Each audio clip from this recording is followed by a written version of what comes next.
Sopi.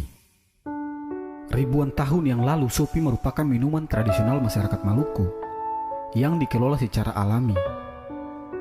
Sopi atau dalam bahasa Belanda disebut sopie, merupakan jenis alkohol cair. Jenis cairan ini difermentasi dari air sedapan pohon enau atau mayang dan pohon nira atau koli. Sopi telah dikenal luas masyarakat Maluku. Bahkan di setiap kegiatan tradisional atau kegiatan adat, tidak lengkap jika tidak disertai dengan sopi. Pertemuan informal di rumah-rumah penduduk atau menjamu tamu dirasa kurang lengkap jika tidak ada sopi di atas meja. Bagi beberapa wilayah di Maluku yang memproduksi sopi, sopi dianggap sebagai minuman pengganti kopi. Lebih daripada itu, suatu perselisihan sosial hanya diselesaikan dengan segelas sopi. Dan sopi menjadi simbol perdamaian orang basudara di Maluku. Bayangkan saja, begitu melekatnya minuman ini dengan masyarakatnya. Kita juga tidak bisa pungkiri, sebagian besar masyarakat Maluku memproduksi sopi dan menjualnya untuk memenuhi kebutuhan sehari-hari. Bahkan anak-anak sekolah, mahasiswa, para sarjana, dan orang-orang yang menduduki jabatan-jabatan penting di negeri ini bisa berhasil karena adanya sopi. Dan ini suatu fakta. Sayangnya, walau dianggap sebagai minuman tradisional dan menjadi berkah bagi sebagian masyarakat, tetapi sopi tidak diizinkan untuk beredar di wilayah Maluku. Kendati tidak ada regulasi yang menyatakan sopi sebagai barang terlarang, namun ia terpaksa harus diasingkan dari negerinya sendiri.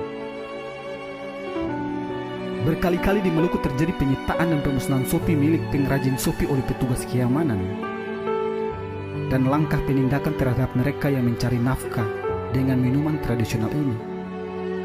Coba kalian bayangkan, berapa banyak sarjana dan orang-orang berpangkat yang telah dihasilkan dari penjualan sopi.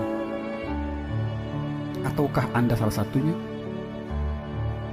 Lantas, mengapa sopi yang dianggap sebagai minuman tradisional dan mata pencaharian bagi sebagian masyarakat tidak mendapatkan tempat yang layak di kandungnya sendiri?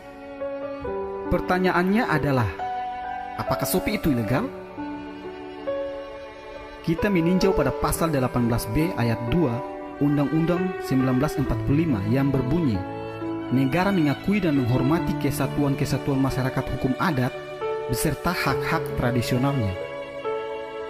Dan dipertegas lagi dengan Undang-Undang Nomor 5 Tahun 2017 tentang pemajuan kebudayaan, bahkan negara melindungi kekayaan budaya termasuk di dalamnya adalah pengetahuan dan teknologi tradisional sebagai kekayaan budaya. Sopi sebagai minuman tradisional, mata pencaharian masyarakat, dan bahkan sarjana dan orang-orang penting dihasilkan dari minuman tradisional ini. Dari beberapa hal tersebut, membuat beberapa bulan lalu mahasiswa di Ambon yang meminta agar minuman jenis sopi dilegalkan melalui peraturan daerah atau perda. Lalu mengapa sopi dilarang? Apa yang salah dengan sopi? Kenapa tidak dikembangkan menjadi minuman yang mempunyai kualitas rasa yang baik dan nilai jual yang sama di pasaran? Banyak kasus yang terjadi bukan salahnya minuman sopi, tapi kasus yang terjadi adalah pada diri masing-masing si penikmat minuman. Ketika dia tidak mampu menyaingi dirinya sendiri, maka ia sendiri yang menciptakan kasus tersebut. Dan begitu juga dengan minuman lain, bukan hanya dengan sopi. Semuanya tergantung pada diri si pengguna. Jadi, jangan salahkan sopi. Sopi adalah identitas orang Maluku. Dan beta Maluku jago minum sopi.